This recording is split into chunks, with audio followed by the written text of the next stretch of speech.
a nosotros como programa de televisión poder tener profesionales de su valía, de la calidad, no solo profesional, sino humana, de este hermano. Es mi hermano, ¿eh? Cada vez que yo necesito y el programa, y Grisel lo sabe, su orientación, siempre lo llamo y siempre agradezco públicamente. Profesionales de tanta responsabilidad y de tanta calidad que siempre nos dicen, si es para ti, Fabián, para el programa de ustedes y para Teleuniverso, yo voy a estar siempre dispuesto. Inició nuestra temporada ciclónica. Al estar en el Caribe, usted sabe, ciclones ahí, que nos afectan, que no nos afectan, que más, que bien. Entonces, necesitamos tener la orientación de un profesional como este señor. Osiris, nuestro amigo geólogo, comparte con nosotros el siguiente segmento. Osiris, buenas tardes, un abrazo desde aquí, desde Teleuniverso para el mundo. ¿Cómo tú estás? Muy bien, contentísimo de estar conversando contigo, con Grisel, con todo el equipo de Teleuniverso y con todo el país. Y eternamente agradecido de esas hermosas palabras de introducción que tú compartes con toda la población para hacer honor a esa amistad y a esa hermandad que nos ha unido a ti y a nosotros por mucho tiempo. Y que Dios mediante seguirá siendo el lazo que garantizará a la sociedad que entre tú y yo siga existiendo esa hermandad, que es un compromiso de información y de orientación a la población, y que siempre buscamos ser objetivos, sinceros, realistas y oportunos en ese momento en que la sociedad pueda tener alguna preocupación que demanda una oportuna información que tenemos que compartir con toda esa población. Quiero decir que para mí es un inmenso honor estar hablando contigo, con Grisel, con todo el pueblo dominicano sobre esta temporada de huracanes que se espera que sea mucho más activa que las anteriores, pero con una situación muy particular. Y es que llega en medio de la peor pandemia que hemos tenido en los últimos 100 años y en consecuencia nos obliga a cambiar los modelos de manejo de las situaciones de emergencia. Quiere decir que ahora ya no podemos evacuar como evacuábamos la gente de ríos, arroyos y cañadas, apretujados en una camioneta, en un camión. Ahora tenemos que guardar la distancia, 2 metros entre uno y otro. Ahora tendremos que disponer de suficientes mascarillas, guantes y gel sanitizador en el proceso de evacuación para cada persona que pongamos en el vehículo tenga su mascarilla, tenga sus guantes, podamos higienizar su cara y sus manos, tener medicamentos genéricos ahí que pudiéramos necesitar en el momento de evacuar una comunidad desde el río, el arroyo y la cañada hacia una gobernación, hacia una alcaldía, hacia una iglesia o hacia un centro predeterminado. Quiere decir que desde ahora, José, tú, Grisel, yo y todo el pueblo dominicano, tienes que comenzar a planificar primero el plan personal, segundo el plan familiar, tercero el plan de la vecindad, de la comunidad, cuarto el plan de toda la municipalidad y quinto el plan regional. Son planes distintos que van a ser distintos y que ninguno de nosotros habíamos tenido experiencia previa en esos planes porque nunca nos había tocado administrar una temporada de huracanes en medio de una pandemia donde la gente tiene miedo a salir de su casa por temor a contagiarse, y ahora cuando la defensa civil o el centro de operación de emergencia le diga a una comunidad que hay que evacuar, mucha gente se va a quedar en su casa, simular que no está ahí, que salió de la casa, que la casa está vacía, como se hizo en la Mesopotamia, por miedo a que le lleven a un refugio donde se pueda contagiar. Entonces, por eso hay que educar a toda la población a través de los medios de comunicación, y qué mejor medio que Teleuniverso y José Fabián Cel para convencer a la gente de que desde ahora tenemos que adoptar planes y programas que ayuden a que en esta temporada ciclónica no perdamos una sola vida, pero que en los procesos de evacuación no tengamos algún contagio adicional al natural propio de la pandemia del coronavirus. Osiris, de acuerdo a los datos que tú tienes y a la información que nos ofrece de que esta temporada va a ser bien caliente, ¿podrías orientarnos en ese sentido cuántos fenómenos tendremos pasando por los países del Caribe? ¿En qué manera o medida seremos afectados como República Dominicana? Si nos puedes adelantar algo, te lo agradezco. Mira, eso es un buen tema, José, porque tú sabes que con el tema del cambio climático estamos viviendo en la década más calurosa que registra la Organización Meteorológica Mundial a partir de 1880.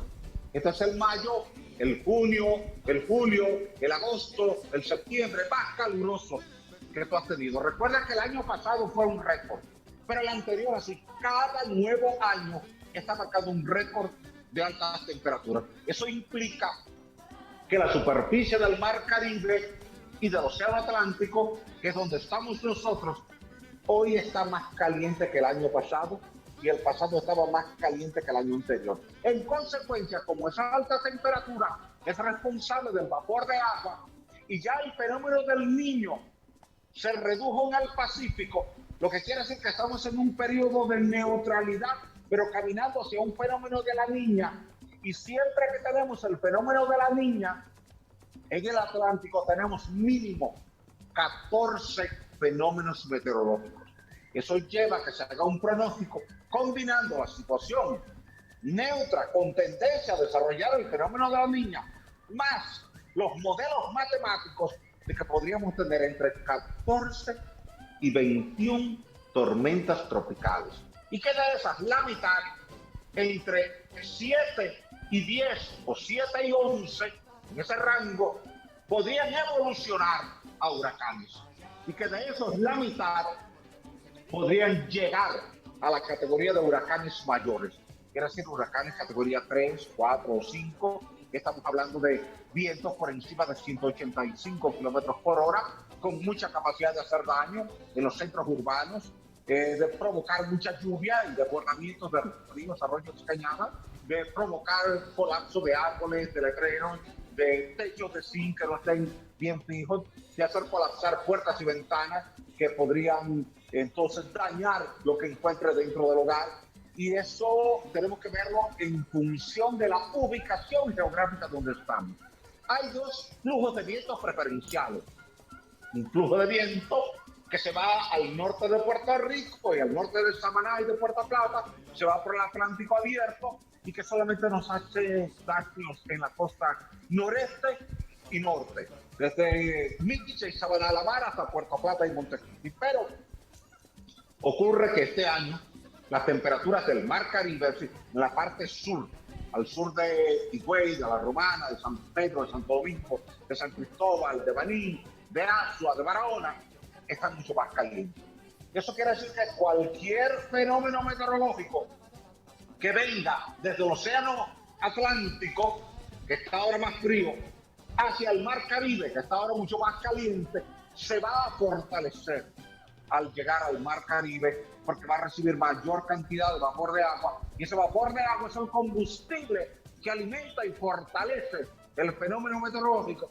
Por eso todo lo que es la costa sur de la República Dominicana tiene que estar muy pendiente en esta temporada de huracanes. Toda esa franja, desde Punta Cana, Bávaro y Boca de Yuma, hasta llegar a Pedernales, tiene que estar muy pendiente. Y los principales programas de orientación a la población y de evacuación tienen que concentrarse ahí, que es donde se espera que podamos tener mayores impactos, porque es donde tenemos las mayores temperaturas. Eso quiere decir que el país tiene que prepararse para varias tormentas tropicales y para algunos huracanes.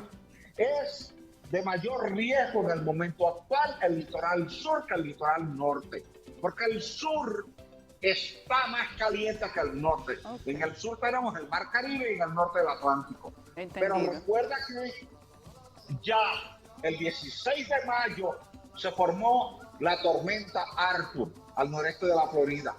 La semana siguiente se formó la tormenta Berta en la misma zona al noreste de la Florida. Y esta semana hemos tenido en el Golfo de México la tormenta Cristóbal. Quiere decir que en 3 semanas consecutivas hemos tenido 3 tormentas consecutivas, lo que te habla de la intensidad que vamos a tener en materia de fenómenos meteorológicos en este año 2020, fruto del calentamiento global que viene como consecuencia de la acumulación de gases de efecto invernadero en los niveles altos de la troposfera, y eso se refleja en daños a las propiedades, a las comunidades, mayor cantidad de agua cada vez que llueva en estos fenómenos convectivos. Y solo tienes que recordar cómo el pasado año el huracán Dorian impactó las Bahamas y se quedó 40 horas sin moverse, lo que implicó mucha destrucción por carga de viento, mucha destrucción por mucha lluvia, fruto de un amplio campo nuboso, y situaciones de ese tipo se van a estar repitiendo cada año con más frecuencia, lo que quiere decir que nosotros tenemos que tomar en este año 2020 como referencia lo que tuvimos en el 2017 con los huracanes Harvey, Irma y María, que de manera conjunta han sido los más desastrosos que hemos tenido en los últimos 50 años, y lo que tuvimos el pasado año con el huracán Dorian, que por suerte, cuando se acercó por Puerto Rico, se movió más hacia el noreste, pero que de no haber hecho eso, hubiera provocado mucho daño en la costa este, noreste y norte de la República Dominicana, porque la proyección original de ese fenómeno meteorológico era tocar el territorio dominicano en la parte este y noreste, y el territorio de Puerto Rico en la parte oeste, porque se proyectaba originalmente pasando por el canal de la Muna y de ahí tocar la provincia de la Altagracia y seguir hacia el noreste. Este año tendremos situaciones particulares muy similares, pero agravadas, con las altas temperaturas que este año son mayores que las del pasado año, y con una situación sanitaria particular que la ha generado la COVID-19. Y viendo entonces, Osiris, ese pronóstico que tenemos para esta temporada ciclónica en el país, ¿ya el gobierno entonces se ha comunicado con usted en cierta medida para elaborar ese plan que este año debe ser más especial aún con relación a lo que se pueda presentar? Esa es una. Y la segunda que quiero hacerle, que no se me puede quedar, es con relación al Día del Medio Ambiente hoy y a lo que con el confinamiento el planeta ha podido generar. Algunos datos sobre eso que usted pueda facilitarnos, por favor. Osiris, perdóname, pero trata de sintetizar porque el tiempo casi se nos va y yo quiero o queremos hablar más contigo. Adelante. Mira, lo que pasa es que estos temas es muy difícil sintetizarlos, sí, porque cuando hablamos de temporada de huracanes hablamos de un océano tan grande, sí, como el Atlántico, que si lo cruzas a nado te vas a coger un mes. Entonces el tema es muy amplio, es muy profundo para analizarlo. La Comisión Nacional de Emergencia está trabajando, dice, en un plan junto con los organismos que forman parte, que son la Defensa Civil y el Centro de Operaciones de Emergencia, considerando que este año va a ser muy particular.